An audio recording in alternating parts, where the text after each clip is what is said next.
அம்பேத்கரை அவமதித்ததை கண்டித்து மிகப்பெரிய போராட்டம் நடந்து கொண்டிருக்கிறது. இன்றைக்கு நாடாளுமன்ற உறுப்பினர்களுக்கு மத்தியிலேயே பிரச்சனையை உருவாக்குவதற்காக இன்றைக்கு பாஜக திட்டமிட்டு பிரச்சனைகளை நடத்தி கொண்டிருக்கிறது. இன்றைய தினம் திமுக கூட இப்போது நீங்கள் குறிப்பிட்டதை போன்று தமிழ்நாடு முழுக்க ஒரு ஆர்ப்பாட்டத்தை நடத்தியிருக்கின்றீர்கள். நாளை மாலை மனிதநேய மக்கள் கட்சியின் சார்பில் தாம்பரத்திலே பேரணியும் ஆர்ப்பாட்டத்தையும் நாங்கள் நடத்திருக்கின்றோம். இன்றைக்கு மிக முக்கியமான பிரச்சனைகள் நிறைய இருக்கிறது. ஒன்றியத்தில் இருக்கக்கூடிய பாஜக என்பது ஒரு சாதாரண ஒரு அரசு அல்ல. திமுக போன உடனே அண்ணா திமுக வரும்னா அண்ணா திமுக போன திமுக வர்றது என்ற ஒரு நிலை தமிழ்நாட்டில் இருக்கு பாருங்க. அது போன்றோ காங்கிரஸ் மற்ற அமைப்புகள் இருப்பதை போன்ற கம்யூனிஸ்டுகளை போன்ற ஒரு அமைப்பு அல்ல பாஜக. பாஜக என்பது ஒரு பாசிச அமைப்பு. பாஜக என்பது மிக உயர்ந்த சாதி என்று தங்களை சொல்லிக் கொண்டு எல்லா வளங்களையும் சுரண்டக்கூடிய ஒரு சிறு கூட்டம். அந்த அவர்களுடைய நலனுக்காக பாடுபடக்கூடியவர்கள் என்பதை நாம் விளங்கிக் கொள்ள வேண்டும். இன்னைக்கு நம்முடைய தமிழ்நாட்டுடைய முதலமைச்சர் அவர்கள் மோடி அரசிடத்தில் பல்வேறு கோரிக்கைகளை முன்வைக்கின்றார். இன்றைக்கு எங்களிடத்திலிருந்து வசூலிக்கக்கூடிய ஜிஎஸ்டி தொகையை சரியாக எங்களுக்கு பகிர்ந்தளியுங்கள் என்று கேட்கின்றார். அதை கொடுக்க மறுக்கிறார்கள்.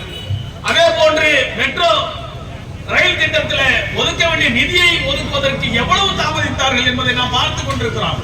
இன்றைக்கு நமக்கு கிடைக்க வேண்டிய கல்வி நிதியை தடுத்து வைத்திருக்காங்க. தெரியுமா உங்களுக்கு? தமிழ்நாட்டுக்கு கொடுக்க வேண்டிய கல்வி நிதியை ஒன்றிய அரசு தடுத்து நிறுத்தி வச்சிருக்காங்க. என்னைய காரணம் கேட்டா, புதிய கல்விக் கொள்கையை நீங்கள் ஏற்றுக்கொண்டதாக கையெழுத்திட்டால் தான் நாங்கள் அந்த நிதியை வழங்குவோம் என்று சொல்கின்றார்.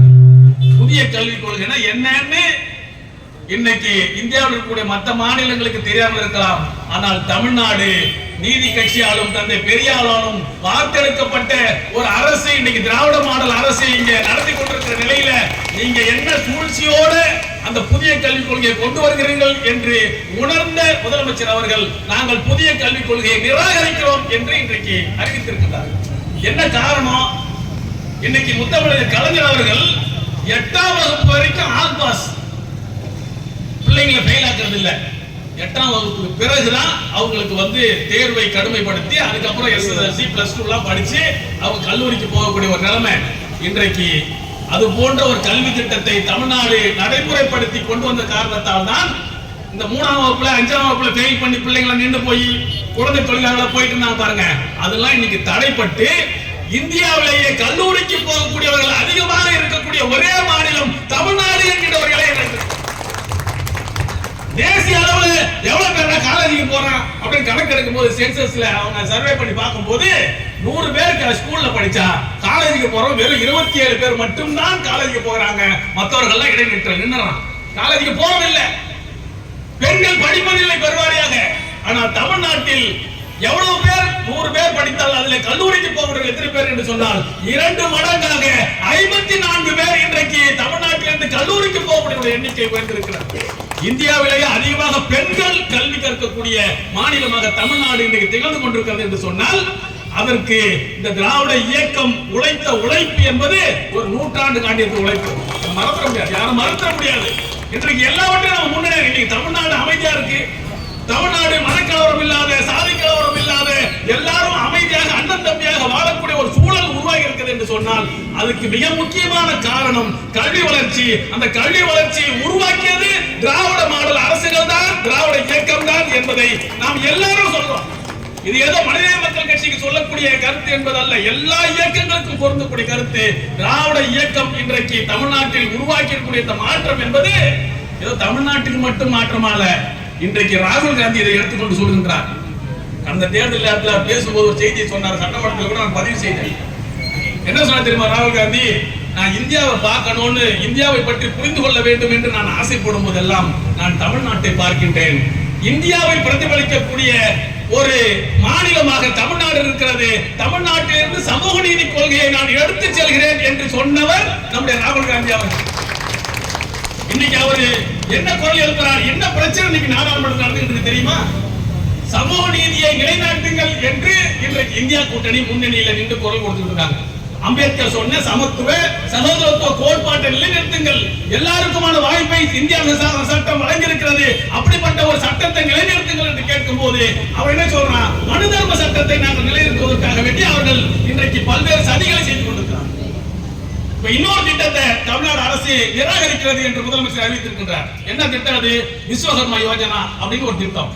என்ன அது விஸ்வகர்மா யோஜனான்னு சொன்னா, அவங்க பரம்பரை வழியா அந்த தொழிலை செஞ்சிருக்கணுமா. தொழில அவங்க அப்பா செருப்பு தைக்கக்கூடியவா இருப்பாரு, அவங்க அப்பா தச்சு தொழில் செய்யக்கூடியவா இருப்பாரு, அவங்க அப்பா பாடை சட்டி பாடை செய்யக்கூடிய குயவர் சமூகமா இருப்பாரு, அவங்க அப்பா துணி வளர்க்கக்கூடிய சலவை தொழிலாளர் இருப்பாரு, எங்க அப்பா இது மாதிரி எங்க தாத்தா இது மாதிரி தொழில் செய்யறாரு அப்படின்னு அந்த ஊராட்சி மன்ற தலைவர் சர்டிபிகேட் கொடுக்கணுமா.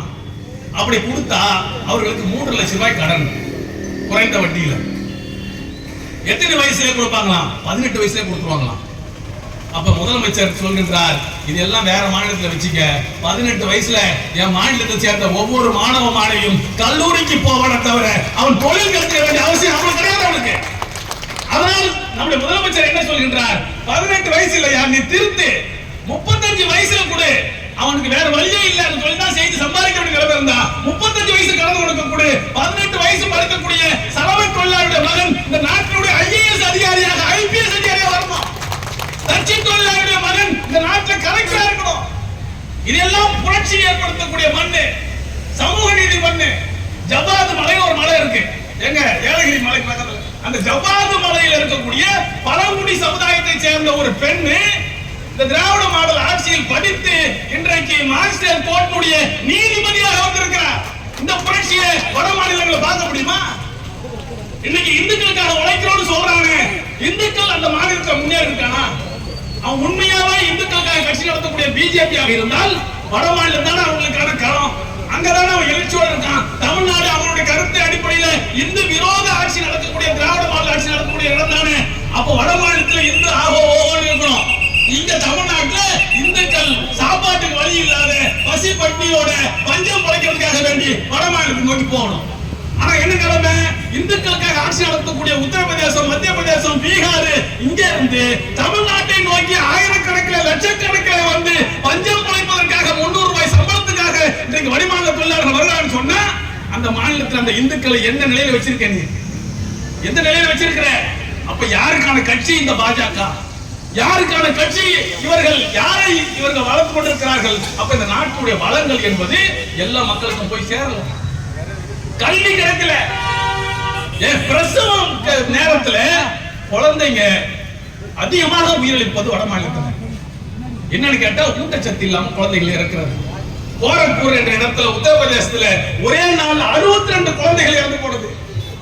என்னன்னு கேட்டா ஊட்டச்சத்து இல்லாத குழந்தைகள் ஆக்சிஜன் தானா சுவாசிக்க முடியாத ஆக்சிஜன் சுவாசிக்க வேண்டிய நிலைமை.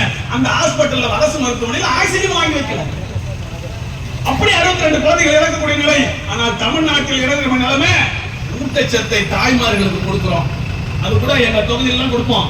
ஊட்டச்சத்து உருண்டை, அந்த உருண்டையை தாய்மார்கிட்ட கொடுத்து அவங்க வீட்டை கொண்டு சாப்பிடறேன்னு சொல்லி எடுத்து போய் எல்லாரும் பகிர்ந்து கொடுத்துருவாங்க. இங்கே உட்கார், இங்கே சாப்பிடுங்க.